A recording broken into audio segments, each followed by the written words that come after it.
چاہے وہ نصرانی ہوں، چاہے وہ پارسی ہوں، چاہے وہ یہودی ہوں، چاہے وہ ہندو مذہب کے ماننے والے لوگ ہوں، ہندو دھرم کے ماننے والے جو لوگ ہوں، ایک بات جان لیجئے کہ ہمارا یہ اسلام مذہب، ہمارا یہ اسلام دین ان تمام مذہبوں سے، ان تمام دھرموں سے، ان تمام ریلیجنوں سے خیر والا، بہتر والا مذہب ہے، بہتر والا دین ہے.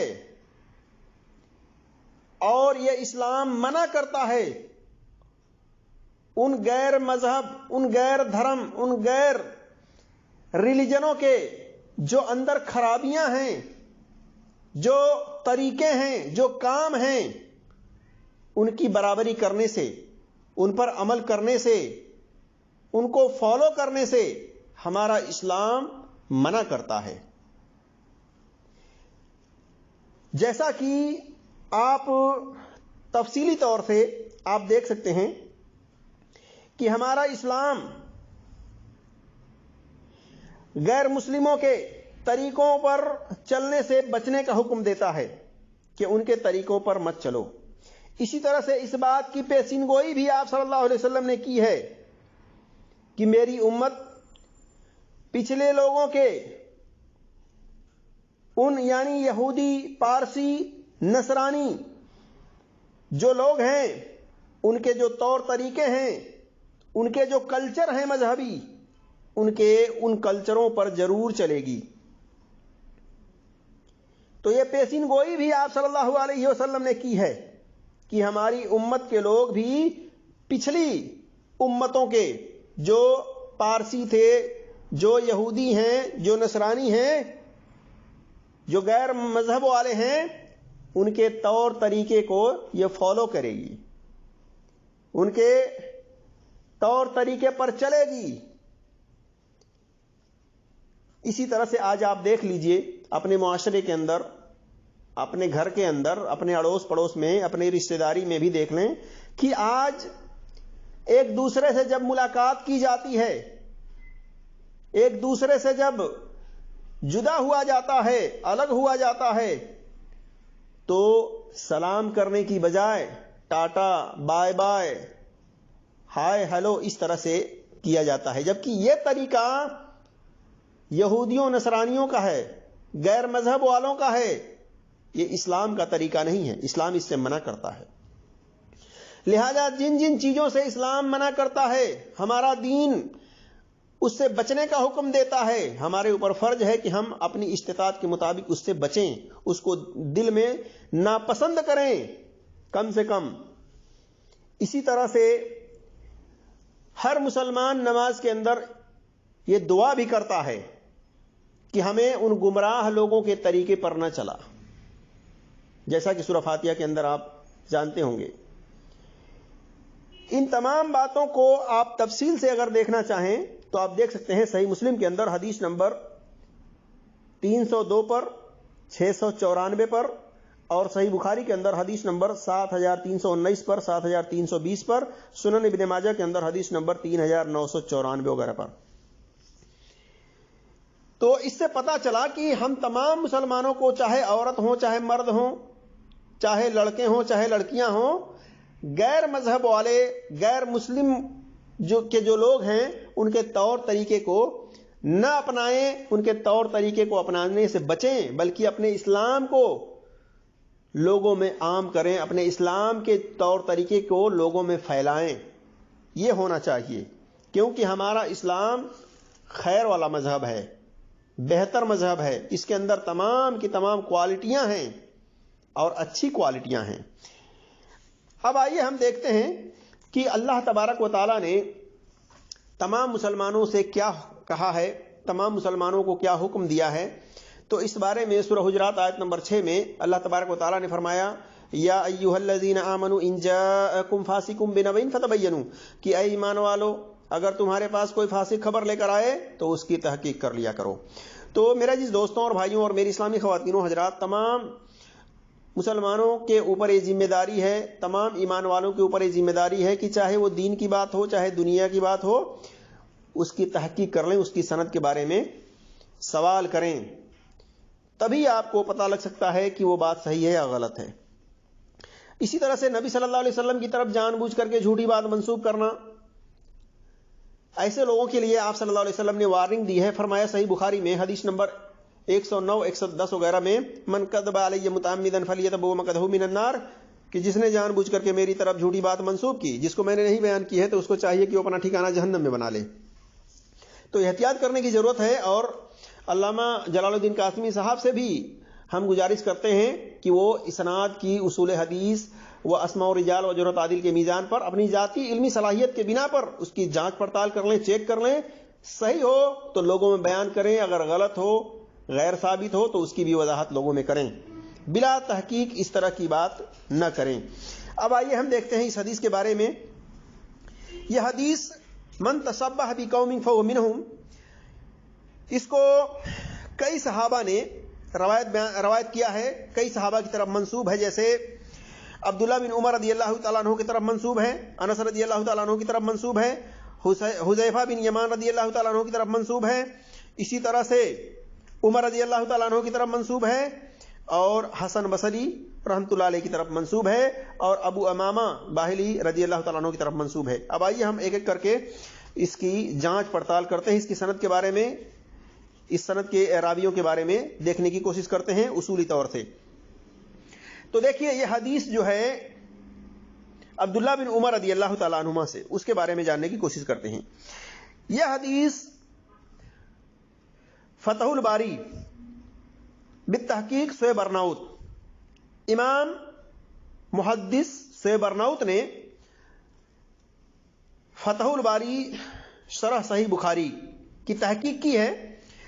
اس کے اندر جلد نمبر 6 صفحہ نمبر 99 کے اندر حدیث نمبر 2914 کے تحت انہوں نے تفصیل سے اس بارے میں وضاحت کی ہے اور لکھا اسناد ضعیف، کہ اس کی سند جو ہے کمزور ہے، غیر ثابت ہے، قوی نہیں ہے، مضبوط نہیں ہے.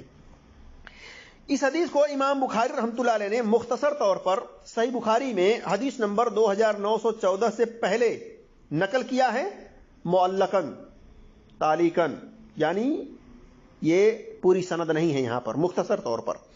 اور یہ ادھوری سند ہونے کی وجہ سے یہ باطل ہے، غیر ثابت ہے، صحیح نہیں ہے.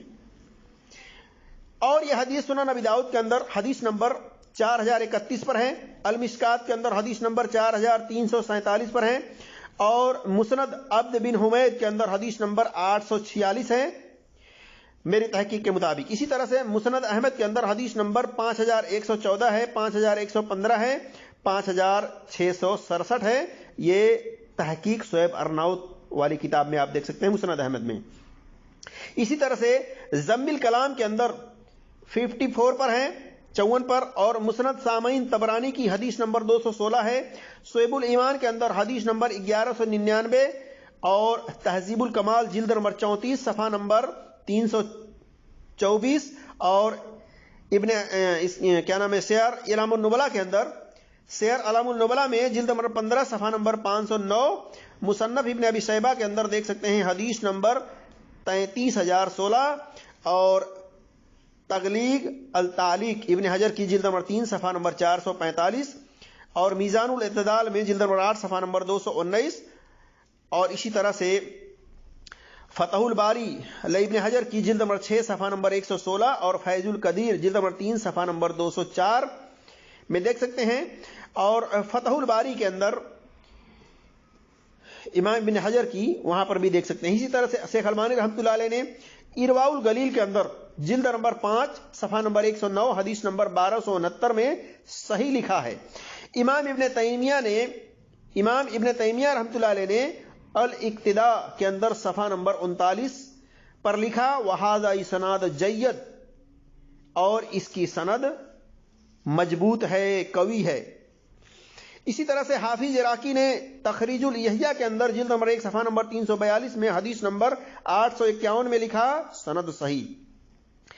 اسی طرح سے ابن حجر نے الفتح الباری کے اندر جلد نمبر 10 صفحہ نمبر 222 میں لکھا سند حسن. کہ اس کی سند حسن ہے.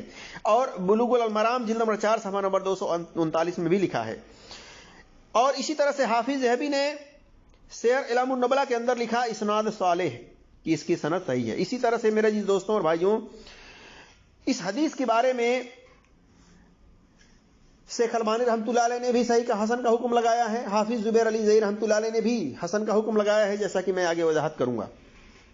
اب آئیے دیکھتے ہیں کہ عبداللہ بن عمر رضی اللہ تعالیٰ عنہ سے جو یہ مرفوع حدیث ہے نبی صلی اللہ علیہ وسلم کی طرف منسوب کردہ، اس کی سند کے اندر کیا علت ہے. تو یہ جان لیجئے کہ اس کی سند کو تحقیق کر کے شعیب ارناؤت نے اس کی کمی کو خامی کو بتلا دیا اور لکھا کہ سند ضعیف، کی اس کی سند ضعیف کمزور ہے. اس کی سند میں علت یہ ہے، خامی یہ ہے کہ عبد الرحمن بن ثابت، راوی عبد الرحمن بن ثابت ابن ثوبان کی توثیق علی بن مدینی، یعقوب بن شیبہ وغیرہ نے کی ہے،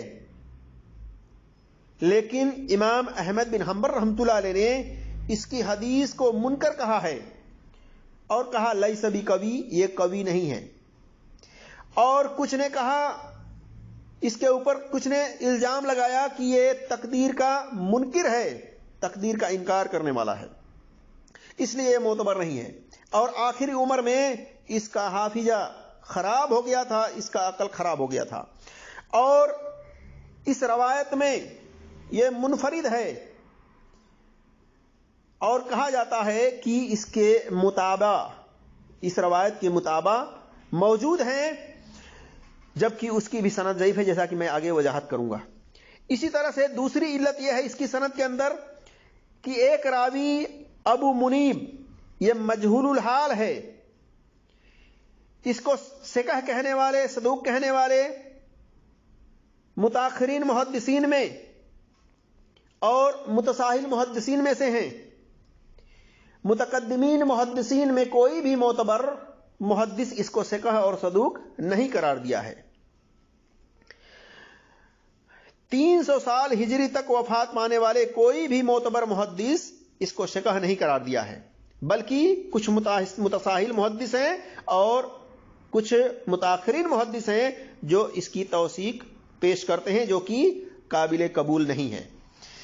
امام احمد بن حنبل رحمۃ اللہ علیہ کی جرح اس راوی پر، عبد الرحمن بن ثابت پر، آپ دیکھ سکتے ہیں الجرح و تعدیل ابن ابی حاتم کی جلد نمبر 5 صفحہ نمبر 219 میں.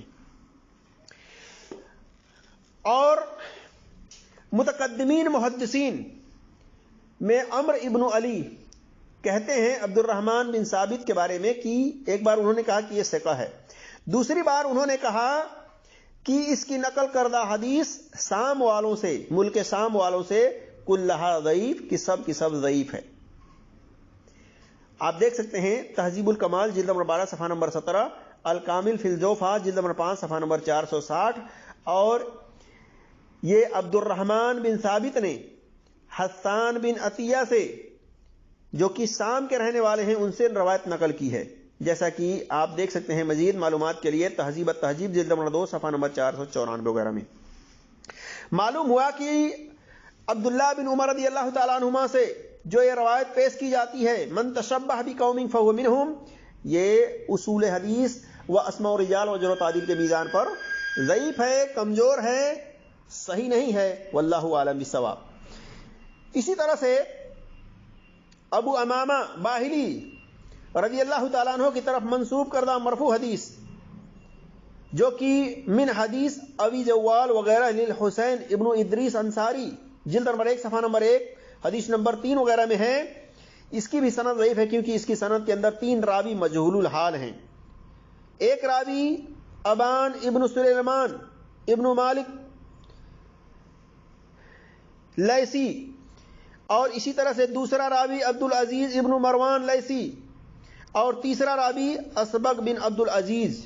یہ تینوں کے بارے میں امام حیثمی نے کہا لم عرفا، معلوم نہیں یہ کون ہیں، یعنی تینوں مجہول الحال ہیں، جس کی بنا پر ابو امامہ کی طرف منسوب کردہ بھی یہ حدیث کی سند ضعیف ہے، بلکہ شدید ضعیف ہے.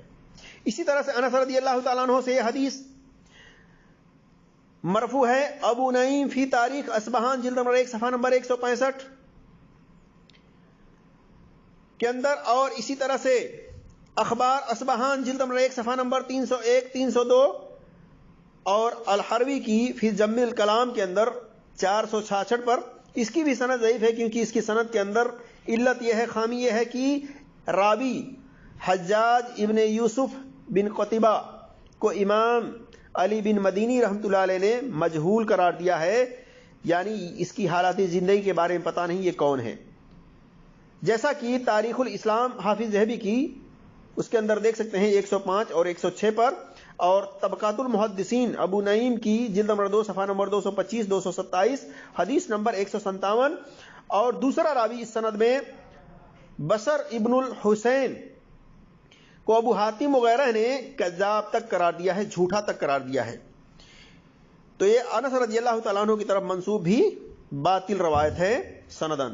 اسی طرح سے حذیفہ بن یمان رضی اللہ تعالیٰ عنہ سے مرفوع حدیث ہے مسند سامعین طبرانی کے اندر حدیث نمبر 1862 میں. اس کی بھی سند ضعیف ہے. اس کی سند کے اندر نمیر بن اوس کی روایت حذیفہ رضی اللہ تعالیٰ عنہ سے مرسل ہے، یعنی دونوں کے بیچ میں انقطاع ہے، جیسا کہ تہذیب الکمال جلد نمبر 30 صفحہ نمبر 21 اور تحفۃ التحصیل فی مراسل جلد نمبر 1 صفحہ نمبر 543 کے اندر دیکھ سکتے ہیں. یعنی صحابہ سے ملاقات ثابت نہیں ہے نمیر بن اوس کی حذیفہ رضی اللہ تعالیٰ عنہ سے ملاقات ثابت نہیں ہے. یعنی انقطاع ہونے کی وجہ سے یہ روایت ضعیف ہے، غیر ثابت ہے، صحیح نہیں ہے. اسی طرح سے عبیدہ بن حذیفہ عن ابی سے یہ روایت ہے مسند بزار میں حدیث نمبر 2966 پر. طبرانی فی الاوسط کے اندر 8327 پر ہے. اس کی بھی سند ضعیف ہے کیونکہ سند میں راوی علی بن غرابی کی تدلیس ہے. اس نے ان سے روایت بیان کی ہے جبکہ یہ مدلس ہے، اور مدلس کی ان والی روایت بغیر تصریح سما کے سندن ضعیف ہوتی ہے، اور امام احمد بن حنبل رحمۃ اللہ علیہ نے اس کو مدلس قرار دیا ہے. اسی طرح سے ایک روایت طاؤس سے ہے، وہ نبی صلی اللہ علیہ وسلم سے روایت کیے ہوئے ہیں. مصنف ابن ابی شیبہ میں حدیث نمبر 19783 یا اسی طرح سے ایک نسخے کے مطابق 33010 اور جلد نمبر 4 صفحہ نمبر 581 جلد نمبر 7 صفحہ نمبر 638 اور اسی طرح سے القضائی فی مسند صحاب کے اندر حدیث نمبر 390 اور ابن المبارک فی الجہاد کے اندر حدیث نمبر 105 میں دیکھ سکتے ہیں. اس کی بھی سند ضعیف ہے کیونکہ اس کی سند کے اندر راوی سعید ابن الجبلہ یہ مجہول الحال راوی ہے. متقدمین محدثین میں سے کسی نے بھی اس کو ثقہ معتبر قرار نہیں دیا ہے. اسی طرح سے یہ روایت حسن بصری سے مرسل ہے. حسن بصری نبی صلی اللہ علیہ وسلم سے ڈائریکٹ روایت بیان کر رہے ہیں. سعید ابن منصور فی سنن کے اندر جلد نمبر 2 صفحہ نمبر 3 حدیث نمبر 153 پر. یہ حدیث مرسل ہونے کی بنا پر ضعیف ہے، اور ایک راوی اسماعیل بن ویاس کی تدلیس بھی ہے، اس نے ان سے روایت بیان کی ہے، سما کی صراحت نہیں کی ہے. اسی طرح سے میرے عزیز دوستوں اور بھائیوں، متابعہ کے طور پر پیش کیا جاتا ہے کہ امام اوزائی کی متابعات کے طور پر شواہد موجود ہے جس کی بنا پر عبداللہ بن عمر رضی اللہ تعالیٰ عنہ کی حدیث کو حسن یا صحیح قرار دیا جاتا ہے. دیکھیے عبداللہ بن عمر رضی اللہ تعالیٰ عنہ سے مرفوع حدیث مشکل الاثار للطحاوی کی جلد نمبر 1 صفحہ نمبر 88، اسی طرح سے 213 حدیث نمبر 231. یہ متابعات کی سند بھی ضعیف ہے. اس کو حافظ زبیر علی زئی رحمۃ اللہ علیہ نے حسن قرار دیا ہے، جبکہ ان کا یہ حسن کہنا غلط ہے، کیونکہ سند میں الولید ابن المسلم تدلیس تسویہ یعنی سب سے بری تدلیس کرنے والا راوی ہے. اس طرح کے راوی سے مسلسل سند میں سما کی تصریح ہونی چاہیے، جبکہ اس سند میں مسلسل سما کی تصریح نہیں ہے. ولید بن مسلم نے الاوزائی بواسطہ ان حسان ابن عطیہ ان ابی منیب الجرسی ان عبداللہ بن عمر رضی اللہ تعالیٰ عنہ کی سند سے بیان کیا ہے. یعنی اپنے سے آگے عبداللہ بن عمر رضی اللہ تعالیٰ عنہ تک اس نے سما کی صراحت نہیں کی ہے، اس بنا پر یہ سند بھی ضعیف ہے، حسن نہیں ہے۔ اسی طرح سے ایک اور روایت ابو ہریرہ رضی اللہ تعالیٰ عنہ کی طرف مرفوع منسوب کیا جاتا ہے، سیر اعلام النبلاء کے اندر جلد نمبر 16 صفحہ نمبر 242 میں، اور ضم الکلام الحروی کی حدیث نمبر 465 کے تحت خود محقق نے خلاصہ کر دیا ہے اس بارے میں تفصیل سے، آپ دیکھ سکتے ہیں ضم الکلام الحروی کی حدیث نمبر 465۔ میری تحقیق کے مطابق اس کی سند ضعیف ہے، کیونکہ سند کے اندر راوی صدقہ ابن عبداللہ یہ ضعیف راوی ہے، اس کی حدیث منکر ہے، جیسا کہ امام بخاری رحمۃ اللہ علیہ نے کہا الجوفا الصغیر کے اندر صفحہ نمبر 61، اسی طرح سے میزان الاعتدال جلد نمبر 2 صفحہ نمبر 310، تہذیب الکمال جلد نمبر 13 صفحہ نمبر 133، علل ابن ابی حاتم کی علل حدیث کے اندر 956 وغیرہ پر دیکھ سکتے ہیں تفصیل سے۔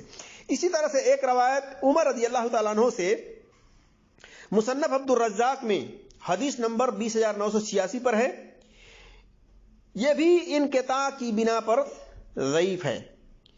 قتادہ جو ہے عمر رضی اللہ تعالیٰ عنہ سے یہ روایت نقل کر رہے ہیں، جبکہ قتادہ لم یدرک عمر ابن الخطاب رضی اللہ تعالیٰ عنہ، یعنی عمر رضی اللہ تعالیٰ عنہ کی وفات 23 ہجری بتائی جاتی ہے، جیسا کہ تاریخ دمشق میں جلد نمبر 44 صفحہ نمبر 465 پر صحیح سند سے لکھا ہوا ہے، اور قتادہ تابعی کی ولادت یعنی پیدائش سن 60 سے 61 ہجری بتائی جاتی ہے، جیسا کہ التقریب میں لکھا ہوا ہے۔ معلوم ہوا کہ دونوں کی ملاقات ثابت نہیں ہے، کافی عرصہ ہے بیچ میں، کافی غیب ہے، اس بنا پر یہ سند کٹی ہوئی ہے، متصل سند نہیں ہے، سند میں انقطاع ہے، اس کی بنا پر عمر رضی اللہ تعالیٰ عنہ سے بھی روایت ثابت نہیں ہے۔ میرے جس دوستوں اور بھائیوں، خلاصہ کلام یہ ہے کہ من تسبح بقوم فهو منهم، اس الفاظ کے ساتھ جو حدیث ہے کم و بیش الفاظ ہے اس کے متن کے اندر، کچھ متن اس کے اندر منکر بھی ہیں، جیسا کہ شعیب ارناؤت نے اس کی تحقیق میں لکھا ہوا ہے، اور یہ تمام کی تمام اس الفاظ کے ساتھ یہ روایت شواہد اور مطابعات کے ساتھ ضعیف ہے، واللہ اعلم بالصواب۔ السلام علیکم ورحمۃ اللہ وبرکاتہ۔